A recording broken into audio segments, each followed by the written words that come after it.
कि आखिर आपकी कानून व्यवस्था हर रोज इतनी गिरती क्यों जा रही है। आज आपने देखा होगा कि दिन दहाड़े 100 राउंड गोलियां चलती आनंद हैं। सिंह और सोनू मोनू का जो गैंग है उसका तो आतंक है इस पूरे मोकामा वाले क्षेत्र में। लेकिन जो किसान का बेटा का हत्या हुआ है, जो शोषित लोगों की हत्या हो रही है, जो गरीबों की हत्या हो रही है, जो बहुजन समाज की हत्या हो रही है, जो SC ST लोगों की हत्या हो रही है, उसका सजा कौन दिलाएगा। लोगों का आरक्षण खत्म किया जा रहा है, OBC का सीट खत्म किया जा रहा है, EWS का किया जा रहा है, SC ST का सीट खत्म किया जा रहा है, बड़े बड़े पोस्टों में जनरल क्या कर दिया जा रहा है। जो भी है, संविधान को तो आज के टाइम में लोगों ने मजाक बना के रखा है। संविधान पे भी लोगों ने, सत्ताधारियों ने सवाल उठाना शुरू कर दिया। नया संविधान बनाने की कोशिश कर रहे हैं, संविधान को खत्म करने की कोशिश कर रहे हैं। बाबा साहब ने भी कहा था कि शिक्षा वो शेरने का दूध है, जो पिएगा दहाड़ेगा। यहाँ सरकारी स्कूल की शिक्षा वो दूध है ही नहीं, वो तो पानी है। जो स्थिति है उसको लेकर भी आप बात कर रहे हैं। सरकारी स्कूल में इंग्लिश मीडियम हो, कैमरे लगे, इसको लेके लगातार लोग बात कर रहे हैं। आप कैसे देखिए, बिहार की तो जो शिक्षा व्यवस्था है वो हर रोज गिरते जा रही है। और स्कूल की आप पढ़ाई को देखोगे, लेवल को देखोगे, तो ना तो उस पर कोई डेवलपमेंट का काम हो रहा है, ना तो स्किल डेवलपमेंट के ऊपर काम किया जा रहा है। तो ये जो निशिकांत सिन्हा कर रहा है, खुद के लिए नहीं कर रहा है। खुद के लिए करना होता तो मैं इतना बड़ा बिजनेस, इतना फैमिली और बच्चे को मैं छोड़ के नहीं आता। ये है कि जो समस्या हमने देखा है, या जो गरीबी हमने देखा है, जो अत्याचार हमने देखा है, वो हमारे समाज के लोग, हमारे शोषित लोग ये आने वाले समय में ना देखें, और जिसकी जितनी आबादी है उसकी उतनी हिस्सेदारी मिले। मेरी लड़ाई उसी चीज की है। देखिए, इस वक्त शेखपुरा में है। शेखपुरा में निशिकांत सिन्हा जी जन आशीर्वाद यात्रा के दरमियान पहुंचे हुए हैं। बात बिहार की, बात बदलाव की वो लगातार कर रहे हैं। बिहार ये साल है, ये चुनावी साल भी है। 25 में बिहार विधानसभा के चुनाव होने हैं, उसको लेके भी तैयारियां हैं और लगातार हर जिले जा रहे हैं। बड़ी बड़ी सभाएं निशिकांत सर कर रहे हैं और शेखपुरा में भी आज सर काफी भीड़ देखने को मिली। लोगों के इस भीड़ को कैसे देखते हैं?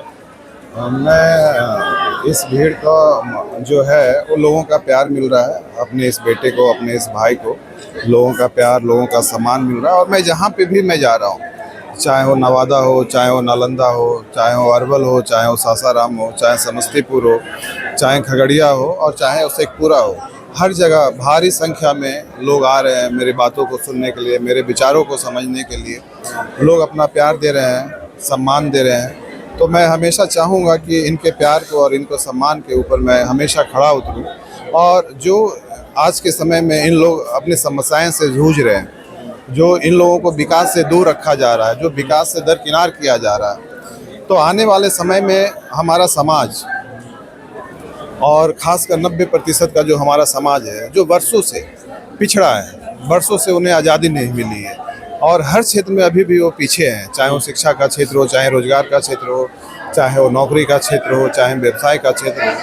तो मेरी जो लड़ाई है कि आने वाले समय में मैं अपने समाज को और अपने 90% लोगों को, शोषित लोगों को एक मजबूत समाज कैसे बनाऊं, एक सशक्त समाज कैसे बनाऊं, और आने वाले समय में मैं जिस राज्य में पैदा हुआ हूं उस राज्य को देश का नंबर 1 एक विकसित राज्य कैसे बनाऊं। तो उसी के लिए ये जन आशीर्वाद संवाद निकाला गया है। और यह एक सिर्फ मंच नहीं है, बल्कि यह आवाज़ है, यह सबकी आवाज़ है कि आने वाले समय में आप अपना आवाज़ उठाएं, और आने वाले समय में आप अपना हक का हिस्सेदारी के लिए लड़ें और उसे हासिल करें।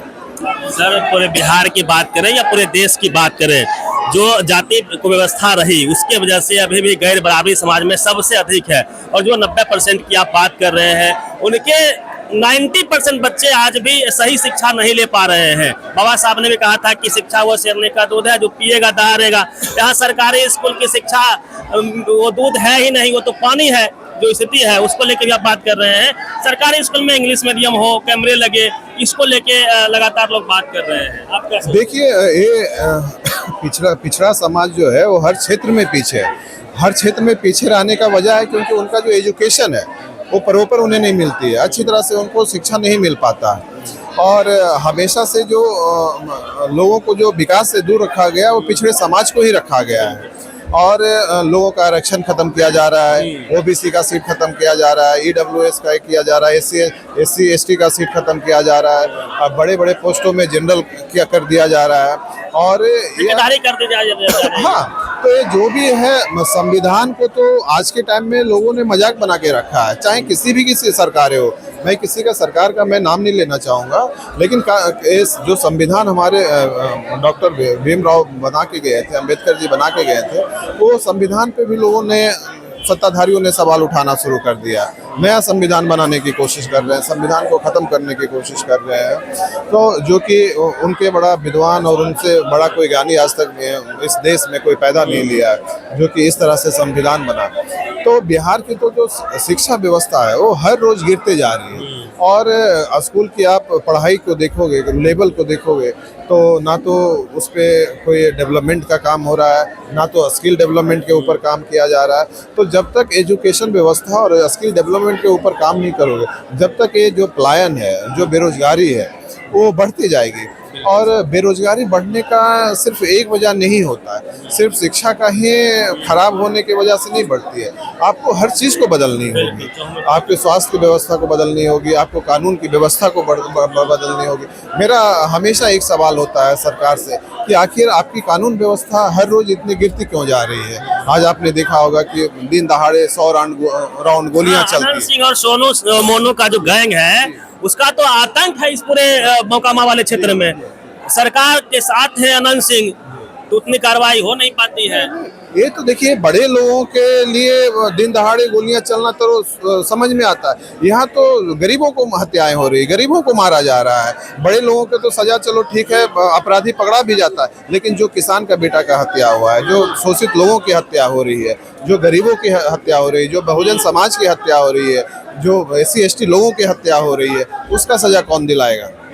आज अपराधी को तो सजा दिलाने की दूर की बात है, 2 साल 4 साल तक अपराधी तक पकड़ाते नहीं है, और अपराधी पकड़ाते भी हैं तो वो 10 दिन 20 दिन में छूट जाते हैं। तो आप जब तक कोई कानून व्यवस्था को नहीं लाइएगा, जब तक कोई कानून व्यवस्था को मजबूत नहीं बनाइएगा, तब तक ये तो क्राइम बढ़ते जाएगी और अपराधियों का जो मनोबल है वो बढ़ता जाएगा। एक सर आखिरी सवाल लेंगे। बिहार की पॉलिटिक्स अब कुशवाहा समाज के इर्द गिर्द घूम रही है। इंडिया ने भी पिछले चुनाव में अधिक सीटें दी थी, एनडीए से कोई सीट नहीं मिला था, लेकिन एनडीए में उपेंद्र कुशवाहा भी है, एनडीए में सम्राट चौधरी भी है जो उप मुख्यमंत्री हैं। तो कुशवाहा समाज को किधर जाना चाहिए, या फिर क्या उनको अभी भी हक हिस्सा नहीं मिल पाया है, इसको लेके क्या सोचते हैं आप? देखिए, आपने बोला कि कुशवाहा समाज के पीछे बिहार की राजनीति घूम रही है।